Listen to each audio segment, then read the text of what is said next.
Hello everyone, कैसे हो आप सब। आई होप सब बढ़िया होंगे। एंड अभी हम देखने वाले हैं हमारा part 3 of air and oxygen after a long break, okay, of Diwali. So हमने देख लिए थे कि मतलब दो एक्सपेरिमेंट देख लिए थे हमने इससे पहले, जिसके अंदर देखा था हमने कि अलग अलग मेथड से हम कैसे ऑक्सीजन को सेपरेट कर सकते हैं, ओके। और उससे ऑक्सीजन की हेल्प से हम कोई भी दूसरी चीज़ रेडी कर सकते हैं, okay. Now the third experiment is here, KMnO4, okay, is taken in a hard glass tube. एक हार्ड ग्लास ऐसे बड़ी सी ट्यूब है, उसके अंदर हमने क्या लिया, KMnO4 लिया, okay. It is then heated with a Bunsen burner. Burner मतलब बंसन बर्नर ऐसे नॉर्मल से एक बर्नर होता है जिससे हम इसको हीट करते हैं, उसको बोलते हैं बंसन बर्नर। ऑब्जर्वेशन, अब इससे क्या होगा ऑब्जर्वेशन में, a colourless gas which is rekindle a glowing splendour is evolve. A colourless gas है जो कि हमें दिखती नहीं है, वो इवॉल्व हो जाती है, हमें बस ऐसे दिख जाता है कुछ तो भी ऐसे इवॉल्व हो गया। जैसे हम गरम चाय या गरम है ना मिल्क जब एक बाउल या किसी कप, ओके, उसमें लेते तो उससे कैसे एक ऐसा वेपर्स निकलते हैं, तो वैसे ही हमने कुछ वहाँ पर ऑब्जर्वेशन किया। कलरलेस गैस थी और वो इवॉल्व हो रही थी। Precaution, a cotton plug should be fixed at the mouth of the test tube, जो कि हमने देखा था, ओके। उसके टेस्ट ट्यूब पर क्या एक कॉटन प्लग इशू ये करना होगा, हमें फिक्स करना होगा सो दैट उससे वो फिल्टर हो सके। Method of collection of oxygen, okay, in all the methods the evolved gas is collected in the same method.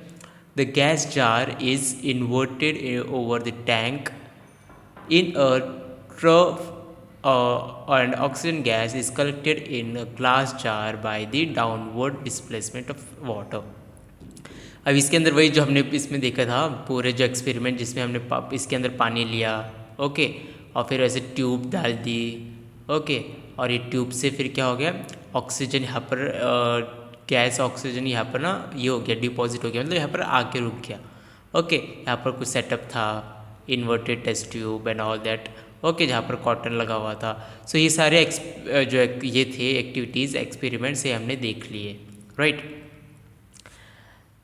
Next, अभी देखो वो क्या थे सारे एक्टिविटीज़ जो थी वो कैसे थी, मतलब लेबोरेटरी मेथड थे, ओके।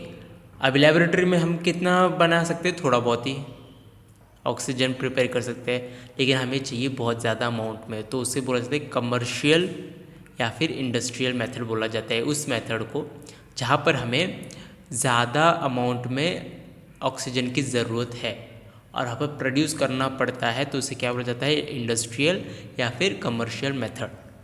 अभी आप मुझे बताओ हमें ज़्यादा क्यों चाहिए ऑक्सीजन, कहाँ पर यूज़ होता होगा। तो आप देखा होगा ना कि हॉस्पिटल्स जो होते हैं वहाँ पर ऑक्सीजन सिलेंडर्स की बहुत ज़रूरत होती है। जब अभी कोरोना जो था पेंडेमिक, उसमें क्या किया था, क्या यूज़ हुआ था, मोस्टली ऑक्सीजन सिलेंडर्स, है ना, उसकी बहुत ज़्यादा डिमांड थी। तो इन चीज़ों के लिए बहुत सारे और ऐसे बहुत सारे जो मेटल इंडस्ट्रीज़ है जहाँ पर मेटल का मैन्युफैक्चरिंग होती है, ठीक है, वहाँ पर मेटल की मैन्युफैक्चर कैसे होगी, बहुत सारे छोटे छोटे मेटल्स को क्या किया जाएगा, अर्थ के कोर या फिर अर्थ के क्रस्ट के ऊपर से निकाल लेंगे, उसे सेपरेट करेंगे मेटल्स को, और उनको भी ज्वाइन कैसे करेंगे एक दूसरे के, बहुत छोटे छोटे पार्टिकल्स है, पार्टिकल्स को एक ऐसा हमें मेटल का रॉड बनाना है तो हम कैसे करेंगे, हम उन्हें हीट करेंगे, है ना, फर्नेस में। तो हीट करेंगे, हीट करने के बाद क्या होगा, वो सारे मेल्ट होगा, मेल्ट होने के बाद वो आपस में चिपक जाएंगे। और हीट करने के लिए हमें क्या चाहिए, आग चाहिए, आग के लिए क्या चाहिए, ऑक्सीजन चाहिए, है ना। सो अल्टीमेटली बहुत सारा oxygen is required in different parts of the जो प्रोडक्ट फॉर्मेशन होगा ना हमारे फैक्ट्रीज़ के अंदर या फिर कोई भी मेडिकल हेल्थ के लिए। सो इसके लिए हमें क्या करना पड़ेगा, बहुत बड़े इंडस्ट्रियल मेथड पे इसको बनाना पड़ेगा। अभी ये कैसे करेंगे हम, इंडस्ट्रियल मेथड पर कैसे बनाएंगे ऑक्सीजन को बहुत ज़्यादा। अभी हम देखते हैं ना ऑक्सीजन और मतलब सॉरी एयर एंड वाटर क्या हमारे अर्थ के ऊपर बहुत ज़्यादा है, क्वांटिटी में है ना। बहुत ही ज़्यादा क्वांटिटी में है, वाटर भी कितना ज़्यादा क्वांटिटी में है, और एयर भी हम आजू बाजू पूरा एयर एयर ही है। अभी इसको क्या किया जाता है, देखो अबंडेंट क्वांटिटी में अवेलेबल है। ऑक्सीजन को प्रिपेयर करने के लिए हमारे लिए बहुत और इजी और नेचुरल रिसोर्सेज माना जाएगा। ठीक है, वो जो नेचुरल रिसोर्सेज है एयर और वाटर, और उनसे हम क्या बनाएंगे, ऑक्सीजन बनाएंगे। अभी ऑक्सीजन कैसे बनाएंगे उनसे, वो भी क्वेश्चन आता है। तो फर्स्ट उसमें क्या करते हैं हम, पहला प्रोसेस है फ्रैक्शनल डिस्टिलेशन से ऑफ लिक्विड एयर। ठीक है, लिक्विड एयर जो होता है ना, मॉइस्चर जो होता है ना, ऐसा एयर जिसमें अंदर नमी हो, जिसके अंदर मॉइस्चर हो, उसको लिक्विड एयर बोला जाता है। जिसके अंदर बहुत ज़्यादा मतलब पानी की मात्रा होती है ना, या फिर अलग गैसेस प्रेजेंट होती है, तो उन्हें क्या बोला जाता है, लिक्विड एयर बोला जाता है। रिमूवल ऑफ डस्ट पार्टिकल, पहला अभी फ्रैक्शनल डिस्टिलेशन के अंदर बहुत सारे फर्दर स्टेप्स है, A B C D E F G H। Okay, तो फर्स्ट स्टेप क्या है, removal of dust particle. Removal of dust particle मतलब उस ऐसे जो हमने लिक्विड एयर जो लिया है उसमें से क्या करेंगे हम, डस्ट जो पार्टिकल है, डस्ट जो रहती है ना उसके अंदर, उसको रिमूव करेंगे। अब रिमूव कैसे करेंगे, should be first free from the dust particle. Okay, this is done by the passing of air either through filter और थ्रू इलेक्ट्रिकल प्रेसिपिटेटर्स। अभी कैसे धूल को कैसे निकालेंगे, डस्ट को कैसे निकालेंगे, एक तो फिल्टर से, फिल्टर पेपर नहीं होते, जैसे हम छलनी होती है ना, छलनी यूज़ की जाती है, तो वैसे ना यहाँ पर क्या किया जाता है, फ़िल्टर पेपर्स या फिर फ़िल्टर के बहुत ज़्यादा अलग अलग टाइप्स की चीज़ें होती है जो कि यूज़ की जाती है, या फिर इलेक्ट्रिकल प्रेसिपिटेटर्स। उससे क्या हो जाता है, जो डस्ट पार्टिकल है प्रेसिपिटेट हो जाता है। प्रेसिपिटेट मतलब नीचे बैठ जाता है। ठीक है, ऐसा कुछ चैम्बर है। ठीक है, तो वो क्या करता है, फॉर एग्जाम्पल ऐसा एक चैम्बर है। ओके, यहाँ पर डस्ट है पूरी, मतलब यहाँ पर पूरा एयर है, और जो डस्ट क्या करेगी फिर नीचे नीचे बैठ जाएगी, ऐसे प्रेसिपिटेट हो जाएगी, जो छोटे छोटे छोटे छोटे ना ऐसे नीचे बैठ जाएगी, और ऊपर क्या होगा, एयर पाई जाएगी, हमें प्योर एयर मिल जाएगी। ओके, अब जो प्योर एयर है ये एक के बाद एक है, हाँ, ये पहला है फिर दूसरा ये है। ओके, ऐसा नहीं कि इसी एक ही स्टेप से कर लेंगे तो हमें प्योर ऑक्सीजन मिल जाएगा, ऐसी बात नहीं है। पहले हमें ये एक स्टेप करना पड़ेगा, उस स्टेप के बाद ये वाला स्टेप आएगा नीचे वाला, रिमूवल ऑफ वाटर वेपर्स, और उसके बाद ये वाला स्टेप आएगा, removal of CO2, then liquefaction and then fractional distillation, और बहुत ज़्यादा। ओके, तो फर्स्ट स्टेप हमने क्या किया, उसके अंदर से जो भी डस्ट धूल मिट्टी जो थी वो निकाल ली एयर के अंदर से, हवा में का जो एयर था एटमॉस्फेयर का वो एयर लिया। अब उसमें क्या करना है, हमें वाटर वेपर को भी रिमूव करना है, पानी जो है ना वाटर वेपर उसको भी रिमूव करना है। तो air is free from the after free from the dust particle is pass through the concentrated, CONC dot मतलब होता है कॉन्सेंट्रेटेड। ठीक है, कॉन्सेंट्रेटेड मतलब बहुत ज़्यादा गाढ़ापन, या फिर बहुत ज़्यादा उसकी मतलब बहुत ज़्यादा एसिडिक है ना, हम बोलते हैं ना कि बहुत ज़्यादा सॉल्टी हो गया खाना, जब बोलते हैं खाने में जब नमक ज़्यादा हो गया तो क्या बोलते हैं हम, बहुत ज़्यादा सॉल्टी हो गया, तो क्या हो गया वो कॉन्सेंट्रेटेड हो गया।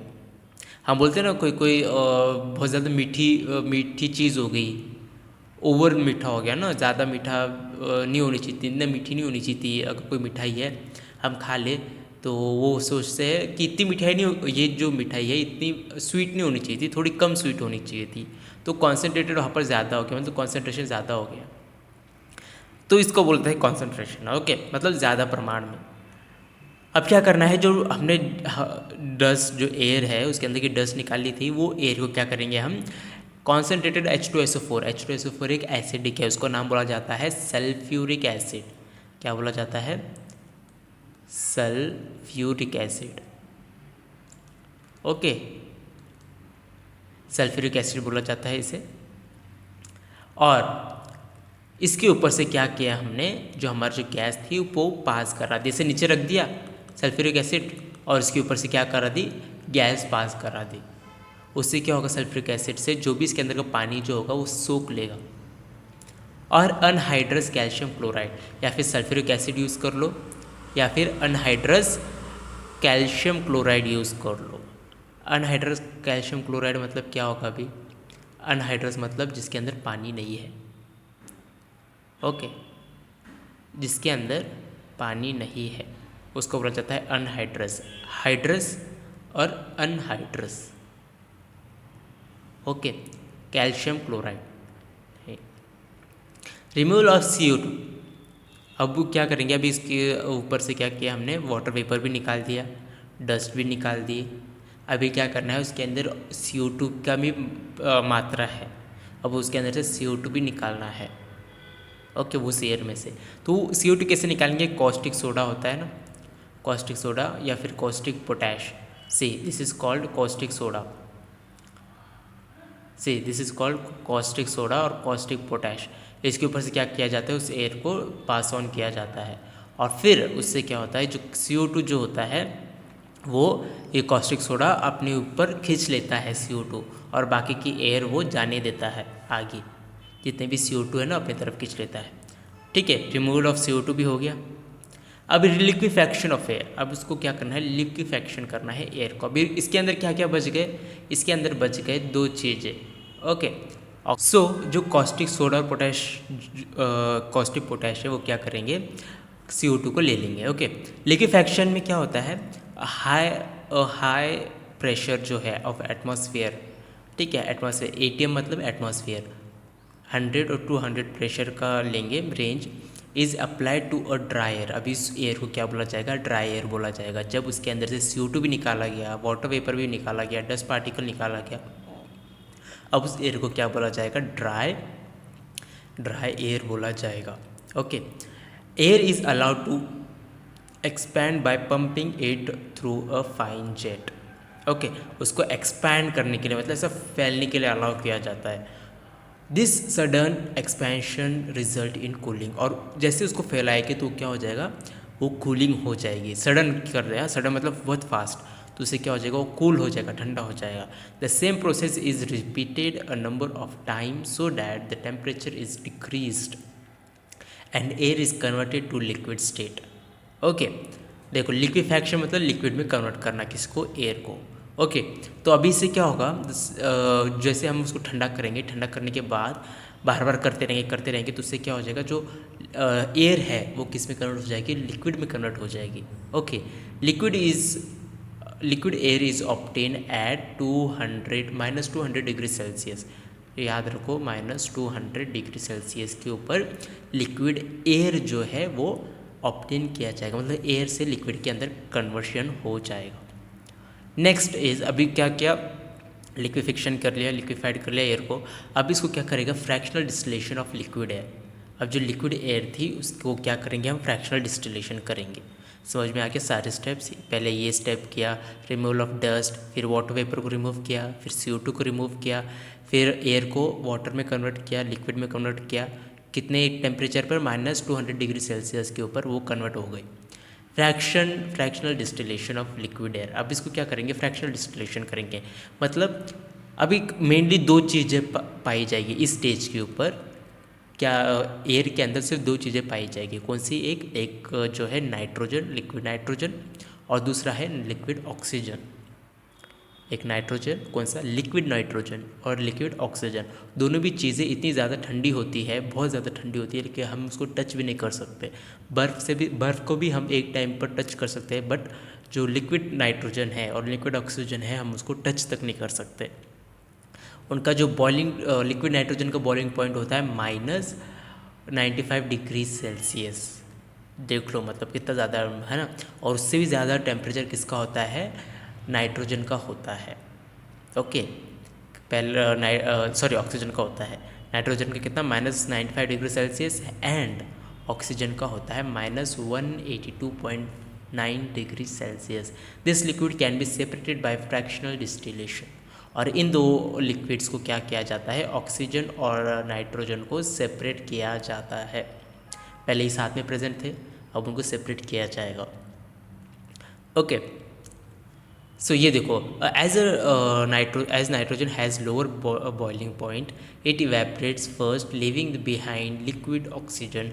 Gentle heat of liquid oxygen gives oxygen gas. अब देखो, जो लिक्विड नाइट्रोजन है उसका कितना है, -95 डिग्री सेल्सियस, एंड जो ऑक्सीजन है उसका कितना है, -182 डिग्री ओके 182.9 डिग्री सेल्सियस। तो पहले कौन जल्दी इवेपरेट हो जाएगा एयर के अंदर, -95 वाला होगा कि -182 वाला होगा? ऑफकोर्स -95 वाला होगा, वो कम है 182 से। 182 तो डबल हो गया 95 से ऑलमोस्ट, है ना। तो जैसे हम हीट करेंगे करेंगे तो पहले -95 आएगा टेम्परेचर, फिर -95 के बाद 100 आएगा, 100 के बाद 120 130 140 150 160, फिर ऐसे कर करके -180 आएगा, और माइनस और हीट करेंगे तो -182। ओके, सो पहले जैसे हीट करेंगे तो पहले कौन गैस इवॉल्व हो जाएगी? पहले नाइट्रोजन गैस इवॉल्व हो जाएगी एयर के अंदर, एंड देन कौन सी गैस इवॉल्व होगी? उसके बाद ऑक्सीजन गैस जो है वो इवॉल्व हो जाएगी। ठीक है, समझ में आ गया कौन सी गैस इवॉल्व होगी? पहले नाइट्रोजन होगी, क्यों? क्योंकि उसका बॉइलिंग पॉइंट है -95 जो कि कम है ऑक्सीजन से। ओके, सो देखो ये ये जो है मेथड है जिसके थ्रू हम ऑक्सीजन को लिबरेट करते हैं, या हम मतलब इंडस्ट्रियल मेथड की तरफ। ये इंडस्ट्री में चलता है इतना बड़ा प्रोसेस, बहुत बड़े बड़े टैंक्स होते जाते हैं, इतने बड़े बड़े टैंक्स होते हैं फैक्ट्रीज़ के अंदर। उससे क्या होता है, जो ऑक्सीजन बनाते हैं, और वो ऑक्सीजन को फिर बाद में क्या किया जाता है? कंप्रेस। देखो यहाँ पर वार्म वाटर आउट है, कूलर है, कूलर से क्या होगा? वो गैस को ठंडा किया जाएगा। जो हमने बोला था ना, नाइट्रोजन और ऑक्सीजन को क्या किया जाता है? एक्सपैंड करके कूल किया जाता है टेम्परेचर, और यहाँ से कोल्ड वाटर भी निकाला जाता है। फ्रेश वाटर एयर को यहाँ पर डाला जाएगा। देखो ये जो है ना ट्यूब है, देखो क्या जिगजैग ट्यूब है, उसके जिगजैग ट्यूब से क्या होगा? जो ये एयर है वो जाएगी ऐसी, ठीक है, ऐसे करके ऐसे जाएगी, यहाँ पर जाके कूल हो जाएगी, और ठीक है जो भी फिर बचा वो कहाँ पर जाएगा? वापस से इस एयर चैम्बर के अंदर चला जाएगा। ओके, ये लिक्विफाइड है, इसको क्या बोला जाता है? लिक्विड एयर बोला जाता है। Okay, so this is how liquefaction of air was done. Caustic soda ये था। अभी देख लेते हैं इलेक्ट्रोलाइसिस ऑफ वाटर। इलेक्ट्रोलाइसिस नाम में ही क्या बताया है? इलेक्ट्रो मतलब इलेक्ट्रिसिटी, और लाइसिस का मतलब होता है ब्रेक डाउन।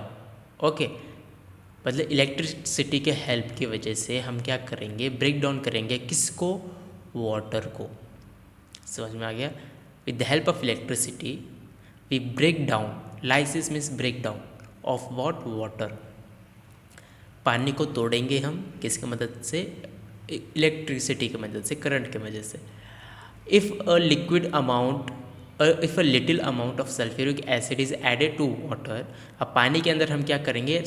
सल्फ्यूरिक एसिड, जो कि हमने देखा था H2SO4, ये क्या है? सल्फ्यूरिक एसिड है। इसको क्या करेंगे? थोड़ा सा, मतलब एकदम बहुत कम अमाउंट में लेंगे, किसके अंदर डालेंगे? हम वाटर के अंदर डालेंगे। The water is then called acidulated water. जैसे हम H2SO4 डालेंगे, और H2SO4 क्या है? ये एक एसिड है, ठीक है, स्ट्रॉन्ग एसिड बोला जाता है इसे। H2SO4 को सल्फ्यूरिक एसिड बोला जाता है। तो जैसे उसको हम पानी के अंदर डालेंगे H2SO4 को, उसको क्या बोला जाएगा? उस मिक्सचर को क्या बोला जाएगा? Acidulated water. When this is subjected to electrolysis, water decomposes to give hydrogen and oxygen. Hydrogen is liberated at the cathode and oxygen is liberated at anode. जैसे हम फिर क्या करेंगे? अभी देखो क्या किया था हमने, ये लिया, ओके, इसके अंदर क्या डाला? पानी था इसके अंदर, ठीक है, पूरा। अब इसके अंदर हमने क्या डाल दिया? H2SO4 डाल दिया, ठीक है, थोड़ा डाल दिया, ज़्यादा डाल दिया, पूरा मिक्स कर दिया इसके अंदर। Okay, sulphuric acid. अब इस मिक्सचर को क्या बोला जाएगा? इस मिक्सचर को बोला जाएगा एसिड्यूलेटेड वाटर। एसिड्यूलेटेड वाटर, ओके, क्यों? क्योंकि इसके अंदर सल्फ्यूरिक एसिड डाला गया है। अब इसके अंदर क्या करेंगे? हम इलेक्ट्रिसिटी को डालेंगे। ओके, इलेक्ट्रिसिटी के ऐसे 2 वायर डाल देंगे, इधर एक वायर, इधर एक वायर। ओके, ऐसे दो वायर डाल दिए। अभी क्या होगा? जैसे ही सब्जेक्ट टू इलेक्ट्रोलाइसिस, अभी इसमें वाटर में क्या होगा? डिकम्पोजिशन होगा। डिकम्पोजिशन मतलब ब्रेक डाउन। सब जो वाटर के H2 मॉलिक्यूल थे ना, H2 मॉलिक्यूल क्या करेंगे? टूट जाएंगे। ओके, H2 और ऑक्सीजन में वो हाइड्रोजन अलग हो जाएगा, और ऑक्सीजन अलग हो जाएगा। ओके, इसको बोला जाता है डिकम्पोजिशन ऑफ वाटर। और क्या बनेगा, हाइड्रोजन और ऑक्सीजन। और फिर जो हाइड्रोजन है वो कहाँ पर जाएंगे, कैथोड की तरफ जाएंगे। ओके, और ऑक्सीजन जो है वो एनोड की तरफ जाएंगे। अब देखो जो है हाइड्रोजन जो है, हाइड्रोजन के ऊपर चार्ज कौन सा होता है, प्लस होता है ना। और ऑक्सीजन के ऊपर चार्ज कौन सा होता है, माइनस होता है। ये तो हमें पता ही यूनिवर्सल है। हाइड्रोजन के ऊपर प्लस होता है और ऑक्सीजन के ऊपर होता है minus.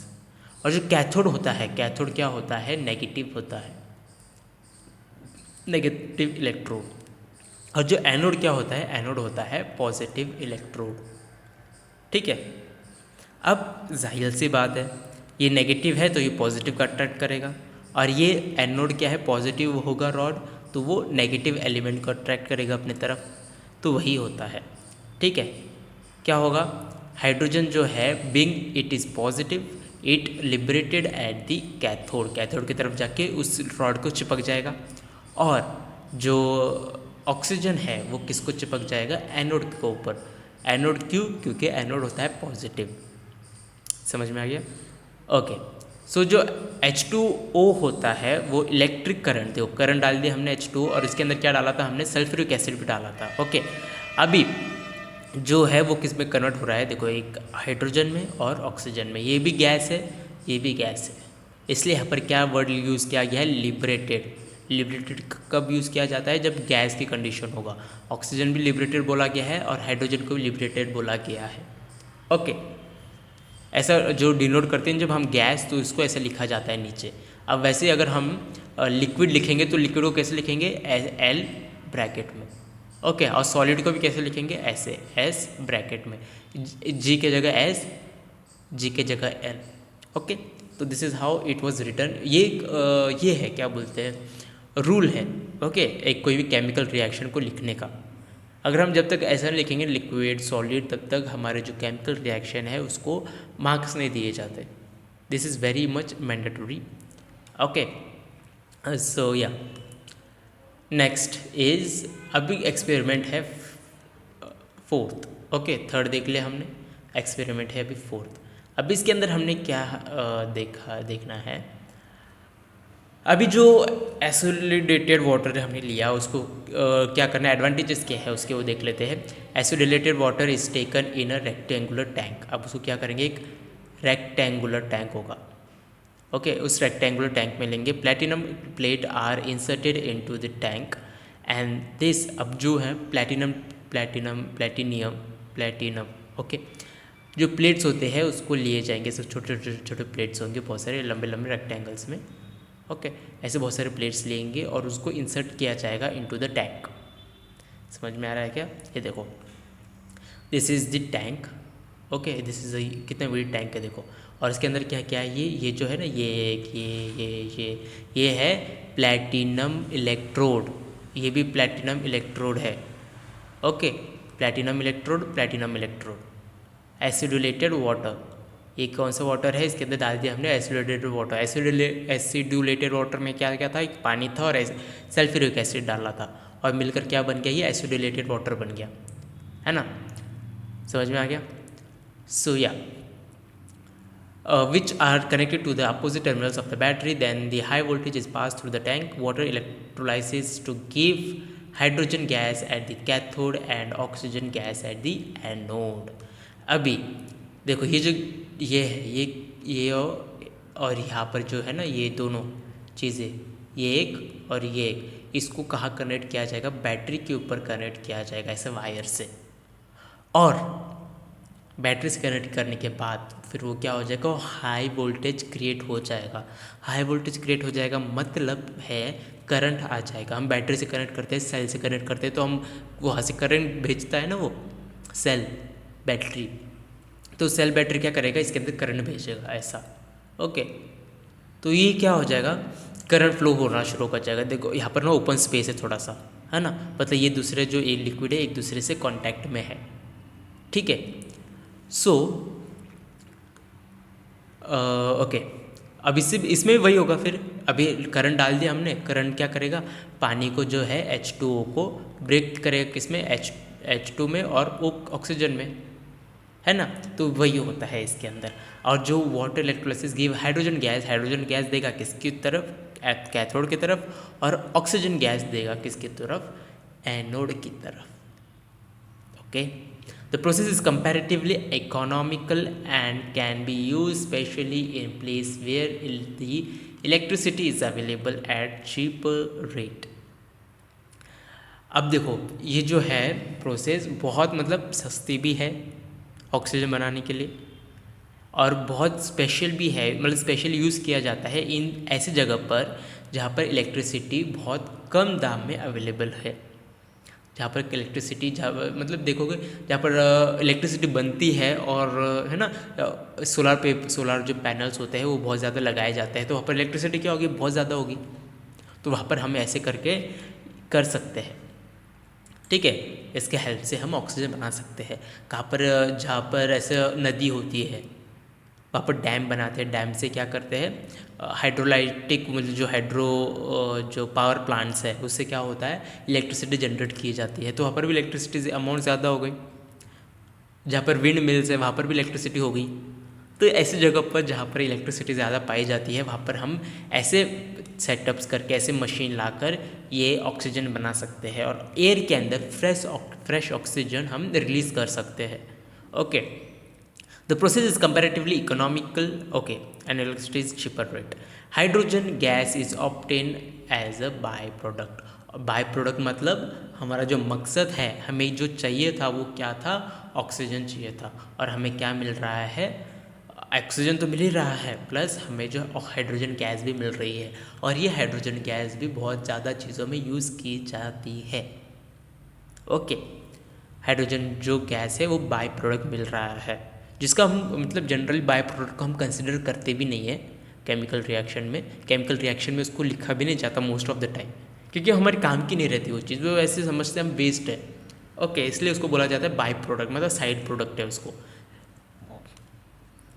See, this is how industrial electrolysis of water was taken place, and electricity platinum जो इलेक्ट्रोड यूज़ किया जाता है, एसिडोलेटेड वाटर, ऑक्सीजन, देखो ऑक्सीजन यहाँ से निकाला जाएगा और हाइड्रोजन जो है यहाँ से निकाला जाएगा।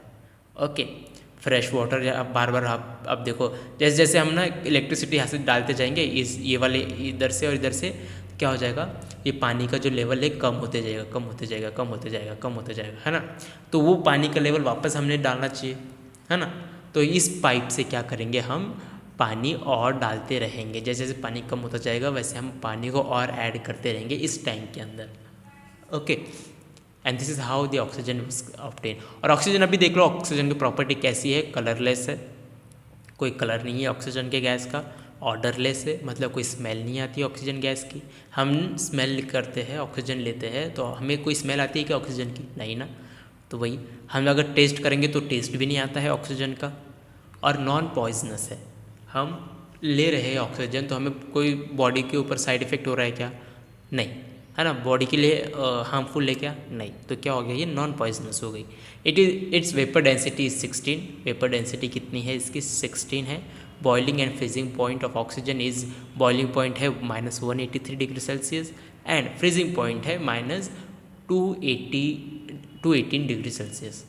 फ्रीजिंग मतलब जहाँ पर वो फ्रीज़ हो जाएगा, बर्फ़ बन जाएगा, और बॉयल मतलब जहाँ से वो बॉइलिंग शुरू हो जाएगी, मतलब उसके ऊपर वो जब हम उबाल आते हैं ना पानी के अंदर, जब हम गैस के ऊपर रखते हैं तब वो कहाँ पर होगा, -183 डिग्री सेल्सियस पर। और जमना जो है बर्फ़ कब जमनी शुरू हो जाएगी इसकी, ऑक्सीजन की -218 डिग्री सेल्सियस के ऊपर respectively. Oxygen is slightly soluble in water, और ऑक्सीजन कैसा होता है, सॉल्युबल इन वाटर होता है। उसकी वजह से क्या होता है, जो एक्वेटिक एनिमल्स होते हैं, मछलियाँ, जो भी पानी के अंदर जीव जंतु जो होते हैं, वो ऑक्सीजन कैसे ले पाते हैं, because of this reason only. क्यों, क्योंकि ऑक्सीजन जो है पानी के अंदर डिज़ोल्व होता है, सॉल्युबल होता है, और वो रेस्पिरेशन करते हैं, कौन, मछली, वो सब रेस्पिरेशन करते हैं, और पानी के अंदर का ऑक्सीजन वो लेते हैं। अब respiration, the process of respiration taking place in the plants and animals also, both slowly combustion reaction में भी यूज़ किया जाता है oxygen respiration. During the respiration oxygen gas is inhaled. Respiration के दौरान हमें पता है, रेस्पिरेशन जो हम करते हैं ना, अंदर ऑक्सीजन लेते हैं, बाहर कार्बन डाइऑक्साइड छोड़ते हैं, उसके दौरान हम क्या करते हैं, ऑक्सीजन को हम अंदर लेंगे, कंबाइंस विद हेमोग्लोबिन। हेमोग्लोबिन क्या है, हमारे ब्लड के जो छोटे फॉर्म्स होते हैं उसको हेमोग्लोबिन बोला जाता है। आयरन से बने होते हैं, आयरन भी बहुत आयरन मॉलिक्यूल्स पाए जाते हैं उसके अंदर। ओके, आरबीसीज, जो रेड कलर होता है वो किसकी वजह से होता है, हेमोग्लोबिन की वजह से। हेमोग्लोबिन एक रेड ब्लड पिगमेंट होता है, okay, of to form oxy haemoglobin. Oxy क्यों बोला गया है, क्योंकि ऑक्सीजन उससे जॉइंट हो गया है, हेमोग्लोबिन से ऑक्सीजन जॉइंट हो गया है, इसलिए ऑक्सी हेमोग्लोबिन बोला गया है। दिस ऑक्सीजन ऑक्सीडाइज होगा ये oxygen the digested food material mostly present in the glucose to form the carbon dioxide and water. Oxidises मतलब ऑक्सीजन निकल जाएगा, कहाँ से निकल जाएगा, ऑक्सी हेमोग्लोबिन से निकलेगा और कहाँ पर जाके पॉइंट होगा, यहाँ पर जाके पॉइंट होगा, कहाँ पर, खाने की चीज़ों में बाइंड होगा, ग्लूकोज में, ठीक है, और उससे फिर वो डाइजेस्ट करने में हेल्प होगा। और टू फॉर्म, और उससे क्या निकलेगा, फिर वेस्ट प्रोडक्ट निकलेगा जो कि है carbon dioxide and water. During this process combustion of energy is release. Okay, इस प्रोसेस के दौरान, रेस्पिरेशन के दौरान क्या होगा, एनर्जी है वो क्या होगी, रिलीज होगी, ठीक है। कुछ लेन देन हो रहा है तो कोई ना कोई एनर्जी तो होगी ना उसके अंदर, जो कि एक तो रिक्वायर होगी लेन देन में, जो जुड़ते हैं कोई दो चीज़, तो वहाँ पर क्या लगेगी, हमें एनर्जी देनी पड़ेगी। अब जब हम दोनों दोनों चीज़ों को अलग कर रहे हैं तो हमें क्या करना पड़ेगा, उनमें से एनर्जी जब तो निकालेंगे हम तो उनमें से एनर्जी निकल जाएगी बाहर, तो उस एनर्जी को बोला गया है कंबशन, और एनर्जी इज रिलीज, और एनर्जी रिलीज हो जाएगी। By this process oxygen support life on the earth, और इसकी वजह से क्या होता है, हर एक जीव जंतु जिंदा रहता है। ऑक्सीजन किससे ज्वाइन करेगा, हमारे खून से। खून में क्या पाया जाता है, हेमोग्लोबिन है कोई, हेमोग्लोबिन, और जब ऑक्सीजन हेमोग्लोबिन के साथ चिपक जाता है तब उसको बोला जाता है ऑक्सी हेमोग्लोबिन। फिर ऑक्सी हेमोग्लोबिन क्या करता है, खाने में जाता है, जब हम खाना खाते हैं उस खाने की तरफ जाता है, और ऑक्सी हेमोग्लोबिन क्या करेगा, फिर ऑक्सीजन को फूड में जो ग्लूकोज है उसमें ज्वाइन करेगा, और वहाँ से फिर वो फूड डाइजेस्ट होगा। ओके, फूड डाइजेस्ट होने के बाद कार्बन डाइऑक्साइड एंड वाटर, और उससे फिर कार्बन डाइऑक्साइड बनेगा और वाटर बनेगा। अब देखो ये है 66H12O6, ये क्या है, ग्लूकोज का फॉर्मूला है। Okay, this is called glucose.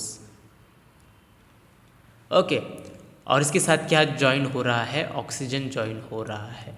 Glucose क्या हो गया, मतलब हमने जो फूड खाया उससे क्या आता है, हमें ग्लूकोज ही आता है, और उसके साथ क्या होगा, ऑक्सीजन ज्वाइन होगा। ऑक्सीजन ज्वाइन होने के बाद, इस प्रोसेस के बाद क्या होगा, CO2 बनेगा जो कि हम बाहर छोड़ देंगे, और पानी बनेगा जो कि हमारी बॉडी में यूज़ होगा, और एनर्जी बनेगी जिस एनर्जी को हम यूज़ करेंगे। हम बोलते हैं ना, खाना खाने के बाद हमें एनर्जी आ गई है ना, जूस पीने के बाद हमें एनर्जी आ गई, तो वो एनर्जी कैसे आ रही है, इसके ऐसे आ रही है। देखो, ग्लूकोज लिया, उसके साथ हमने ऑक्सीजन एयर में से लिया, नाक से थ्रू ऑक्सीजन गया, ऑक्सीजन फिर वो कंबाइन होकर क्या बन गया, CO2 बन गया, CO2 बाहर निकल गया, पानी बना, पानी शरीर के अंदर रह गया, पसीने के बाहर से वो भी निकल गया थोड़ा बहुत, या फिर यूरिन के साथ से निकल गया, और उसके दौरान भी क्या बन गया, एनर्जी बन गई। और ये एनर्जी हम यूज़ करते हैं बोलने में, चलने में, देखने में, सोचने में, है ना, तो ये सारी चीज़ें होती है।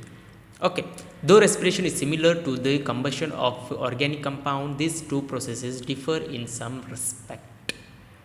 ठीक है, रेस्पिरेशन जो है और कंबशन जो ऑफ ऑर्गेनिक कंपाउंड जो मतलब हम कोई भी चीज़ जलाते हैं, लकड़ी, सूखी घास बीस, ये कैसी होती है, ऑलमोस्ट सिमिलर होती है। ओके, इसमें क्या लग रहा है, ऑक्सीजन ही लग रहा है, ठीक है। वो भी क्या कर रहा है, CO2 ही, हम कोई चीज़ जलाते, लकड़ी जलाते हैं, उसमें भी ऑक्सीजन लग रहा है। लकड़ी क्या है, लकड़ी एक खाना ही है, ऐसा समझ लो, है ना, जो कि गाय भैंस जो है वो खाते हैं, तो उनका खाना हो गया, उसमें एक ग्लूकोज होगा, उससे CO2 निकल रहा है, हमारे शरीर से भी CO2 निकल रहा है बाहर, है ना, और उससे एनर्जी भी कुछ बन रही है, हीट एनर्जी। हम जब आग जलाते तो गर्म लगता है ना हमें, तो वो भी क्या हो गया, एक फॉर्म ऑफ एनर्जी हो गया, तो वो हीट एनर्जी हो गई। हमारी बॉडी में जो एनर्जी बन रही है वो भी एनर्जी है, जो बाहर जो बन रही है वो भी हीट एनर्जी है, वो भी एनर्जी, ये भी एनर्जी। तो ये कैसी होगी, ऑलमोस्ट सिमिलर प्रोसेस है। कोई जलनी चीज़, कोई चीज़ जल रही है, और कोई चीज़ हमारे अंदर जो हो रही है वो भी सिमिलर है, दोनों process almost. Okay, difference between the combustion and respiration. अब कंबशन और रेस्पिरेशन में डिफरेंसेस होता है। कंबशन और रेस्पिरेशन डिफरेंसेस क्या क्या होता है, कंबशन में क्या होगा, combustion is a fast process and respiration is a slow process. Okay, combustion कैसे होगी, फास्ट प्रोसेस होगी। हमने देखा होगा ना, कोई चीज़ लकड़ी अगर जलाते हैं, ये सूखी कोई चीज़ घास वो जलाते हो, कितने फास्ट तरीके से जल जाती है, within a few second और within a fraction of second it burns, right. But respiration कैसा है, स्लो प्रोसेस है। हम सांस लेंगे, ऑक्सीजन लेंगे, फिर वो ऑक्सीजन पूरा लंग्स में जाएगा, फिर वहाँ से अल्वियोली से एक्सचेंज ऑफ गैसेस होगा, फिर वो गैस ऑक्सीजन मतलब हेमोग्लोबिन से कंबाइन होगा, हेमोग्लोबिन से कंबाइन होने के बाद वो अलग अलग पार्ट्स में जाएगा और वहाँ से फिर वो एक्सचेंज होगा।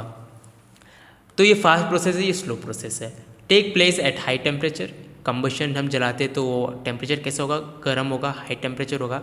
Take place at body temperature, और बॉडी का टेम्परेचर कितना होता है, 37 डिग्री सेल्सियस होता है, ओके। इस टेम्परेचर के ऊपर रेस्पिरेशन होगा। कैटलिस्ट आर नॉट इसेंशियल, और यहाँ पर जो है इंजाइम्स आर इसेंशियल, ओके। हमारा जो रेस्पिरेशन है उसमें इंजाइम्स का बहुत बड़ा रोल प्ले होता है, जो कि आप 11th या 12th में आप पढ़ोगे इसके बारे में, अभी कोई इतना ये नहीं, बस आप याद रख लेना। Energy is release in the form of heat and light. जब हम आग जलाते हैं तो लाइट निकलती है ना, रोशनी निकलती है, और हीट भी निकल रही है, रोशनी भी निकल रही है। तो energy is release in the form of heat and light. Energy is release in the form of heat only. हम जो हमारे शरीर में है, शरीर कैसे गर्म हो जाता है ना, किसकी वजह से, एनर्जी की वजह से, और वो कैसा हो रहा है, बस हीट की वजह से हो रहा है, ओके। सो या this is difference between the combustion and respiration. Combustion मतलब सिंपली आग जलाना लकड़ी के ऊपर या किसी के ऊपर, और रेस्पिरेशन जो है हम शरीर के अंदर होता है। रिएक्शन विद मेटल्स, अब ये जो रिएक्शन ऑक्सीजन का जो है अलग अलग मेटल्स के साथ रिएक्ट करता है oxygen, okay. React with metals to form metal oxide. Oxygen का फॉर्म क्या होता है, ऑक्साइड। किसी के साथ भी वो रिएक्ट करेगा तो क्या बनाएगा, वो मेटल ऑक्साइड या फिर ऑक्साइड बनाएगा, okay. Which are generally basic in nature, वो कैसे होते हैं, बेसिक होते हैं नेचर के अंदर। दो most of the metals forms metal oxides, metal differ in their reactivity with oxygen. अलग अलग मेटल्स होते हैं ना, और उनके मेटल्स भी अलग होते हैं, उनके मेटल ऑक्साइड्स अलग होंगे, ओके।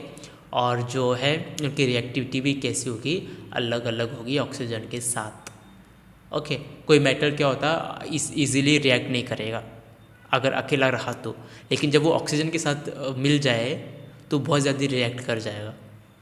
वैसे ही सोडियम एंड पोटेशियम है, ये दोनों क्या है, दोनों भी मेटल है। Both react with oxygen vigorously, vigorously मतलब fastly, and form oxide at room temperature. Room temperature मतलब जो जिस रूम में आप बैठे हो, अभी मैं जिस रूम में बैठा हूँ उसको बोला जाएगा रूम टेम्परेचर। वो तो 24 डिग्री सेल्सियस तक होता है, ठीक है, तो उसको बोला जाता है रूम टेम्परेचर। और ये जो सोडियम और पोटेशियम है वो क्या करेगा, ऑक्सीजन के साथ बहुत जल्दी रिएक्ट कर जाएगा।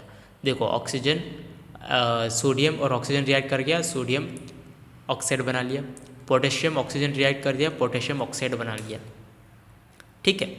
मेटल के साथ जब भी ऑक्सीजन रिएक्ट करेगा तो उसको ऑक्साइड बोलते हैं, मेटल ऑक्साइड। मेटल कौन सा, sodium oxide, potassium oxide, okay, समझ में आ गया।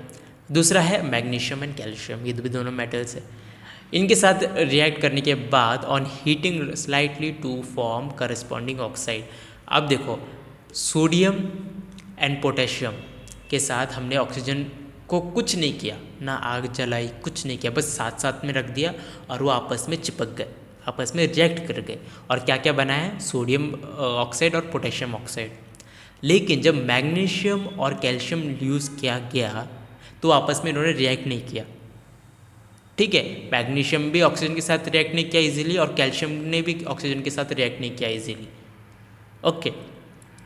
फिर कैसे रिएक्ट किया, वो तो साथ में रह रहे हैं, साथ में एकदम चिपक चिपक के रह रहे हैं, लेकिन रिएक्ट नहीं कर रहे आपस में, चिपक के भी नहीं रह रहे थे वो साथ में, ठीक है। तो उन्हें चिपकने के लिए क्या करना पड़ेगा, रिएक्ट करने के लिए क्या करना पड़ेगा, थोड़ी सी हीट करना पड़ेगा, ओके। तो मैग्नीशियम और ऑक्सीजन जब हम हीट करेंगे, एक बीकर में डाला और हीट करेंगे, हीट को हम कौन सा सिंबल डालते हैं, ट्राइंगल का सिंबल डालते हैं, वी ऑल नो राइट। जैसे हीट करेंगे तो मैग्नीशियम ऑक्साइड बनाएगा और कैल्शियम ऑक्साइड बनाएगा, ओके। सोडियम का देख लिया हमने, कोई हीट बीट नहीं किया था, कोई भी कुछ नहीं किया था। मैग्नीशियम में थोड़ा हीट करना पड़ा, मैग्नीशियम और कैल्शियम में थोड़ा हीट करना पड़ा, और फिर उससे क्या बनाया, magnesium oxide and calcium oxide बनाया, ओके। नेक्स्ट है aluminium and iron. aluminium or iron when they react with oxygen at room temperature, forming an oxide coating over the metal surface. In the case of aluminium, it present further oxidation of the metal. अब देखो aluminium और iron जो है ना वो भी क्या करेंगे, इजीली रिएक्ट करेंगे, उसमें भी कोई हीट करने की ज़रूरत नहीं है, कुछ करने की ज़रूरत नहीं है, आपस में रख दो, साथ साथ में रख दो एक बीकर के अंदर, वो आपस में रिएक्ट कर जाएंगे। फिर क्या एल्यूमिनियम क्या है, एल्यूमिनियम एक मेटल है। ओके, एल्यूमिनियम एक मेटल के ऊपर क्या हो जाएगा, एक वाइट कोटिंग या ऐसा कुछ कोटिंग आ जाएगी। देखो ऐसे एक बारीक छोटी छोटी ना एक ऐसे कोटिंग आ जाएगी। ओके, ऐसी कोटिंग आ जाएगी। ये जो ब्लू वाला है ना, ये समझ लो ये है मैग्नीशियम, ठीक है, ये मैग्नीशियम है। और मैग्नीशियम के आजू बाजू क्या हो जाएगा, एक कोटिंग आ जाएगी। उस कोटिंग को क्या बोला जाता है, उस कोटिंग क्यों आ रही है, क्योंकि ऑक्सीजन के साथ वो रिएक्ट कर रहा है रूम टेम्परेचर के ऊपर। ओके, और आयरन के साथ ऐसा चीज़ होती है। आयरन के साथ जब हम रिएक्ट करते हैं तो हम बोलते हैं ना कि अच्छा इसको रस्टी लग गई, जंक लग गया, तो ये किसकी वजह से होता है, ये ऑक्सीजन के मेटल की वजह से होता है, ऑक्सीजन के ऑक्साइड की वजह से होता है। Okay, at high temperature iron gets reddish brown with crackling noise due to the formation of ferric tetra oxide. Ferric मतलब आयरन, Fe, ठीक है, आयरन को दूसरा नाम बोला जाता है फेरस, फेरिक। ओके, टेट्रा मतलब 4, ऑक्साइड मतलब ऑक्सीजन, और फेरोसो फेरिक ऑक्साइड, आयरन, ऑक्सीजन और फेरिक टेट्रा ऑक्साइड। ओके, समझ में आ गया। फेरिक मतलब 3 फेरस और tetra 4 oxide. Okay, next copper silver, ठीक है। ऑन हीटिंग कॉपर रिएक्ट, अब देखो इसमें हीटिंग करनी पड़ रही है, हीट करना पड़ रहा है। Copper react with oxygen to form black powdery cupric oxide. Green spark with crackling noise are also observed. जैसे हम हीट करेंगे कॉपर के साथ ऑक्सीजन को एंड सिल्वर के साथ ऑक्सीजन को, तो ये क्या करेंगे, काला एकदम ऐसा काला पाउडर बनाएंगे, ब्लैक पाउडर। ओके, उसको बोला जाता है क्यूप्रिक ऑक्साइड बोला जाता है, कॉपर का cupric. Okay, green sparks with crackling noise are also observe. जैसे हम उसको हीट करेंगे, गर्म करेंगे ना कॉपर को और ऑक्सीजन को, तो ऐसे तर तर तर तर तर ऐसे आवाज़ आएगी, क्रैकलिंग साउंड आएगी। जब फटाके की आवाज़ आती है, पटाखा जो होता है ना, दिवाली में पटाखा फोड़ते हैं तो उसमें कैसे तर तर तर तर आवाज़ आती है, तो ऐसे तर तर तर तर आवाज़ आएगी जब हम उसको जलाएंगे। और एक ग्रीन स्पार्क हो गए, है ना, जो चमकते हैं ना पटाखे ऊपर जाके, रॉकेट्स कैसे ग्रीन ब्लू लाइट, तो वैसे ही क्या होगा, इसमें भी स्पार्क क्रिएट होगा और कैसे ग्रीन कलर के स्पार्क्स होंगे और क्रैकलिंग साउंड प्रोड्यूस होगा। देखो कॉपर, ऑक्सीजन और कॉपर क्यूप्रिक ऑक्साइड। ओके, वैसे जो सिल्वर है, सिल्वर को हम लिखते हैं Ag, वो भी ऑक्सीजन के साथ रिएक्ट करेंगे, Ag बनाएगा। गोल्ड एंड प्लेटिनम, गोल्ड और प्लेटिनम के साथ भी रिएक्ट करेगा, तो this metals do not react with oxygen even at high temperature. कितना भी हीट दे दो, कितना भी गर्म कर लो, ये गोल्ड और प्लेटिनम जो है ना बहुत ज़िद्दी होते हैं, ये ऑक्सीजन के साथ रिएक्ट ही नहीं करते।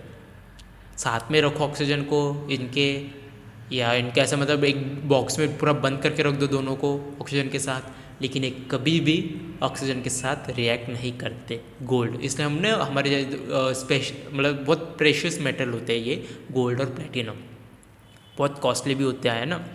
This metal do not react with oxygen eight high temperature. कितना टेम्परेचर बढ़ा दो कुछ नहीं होता इनको, कोई मेटल गोल्ड ऑक्साइड या प्लेटिनम ऑक्साइड नहीं बनाएंगे, ठीक है। हमने देखा था ना, कोई भी चीज़ इससे बन रही थी तो ऑक्साइड बन रहा था, सिल्वर ऑक्साइड बन रहा था, कॉपर ऑक्साइड बन रहे थे। यहाँ पर गोल्ड ऑक्साइड नहीं बनेगा, प्लेटिनम ऑक्साइड भी नहीं बनेगा, क्योंकि बहुत ज़िद्दी मेटल्स है। ओके, और इसकी वजह से ये रिएक्ट नहीं करते ना, इसलिए इनकी जो दाम है, इनकी जो कॉस्ट है बहुत ज़्यादा होती है, बहुत हैवी मेटल्स नहीं मतलब कॉस्टली मेटल्स होते हैं। So that's all for today's lecture, बाकी का हम देख लेंगे नेक्स्ट लेक्चर में। आई होप आपको हर एक कॉन्सेप्ट क्लियर हो चुका होगा।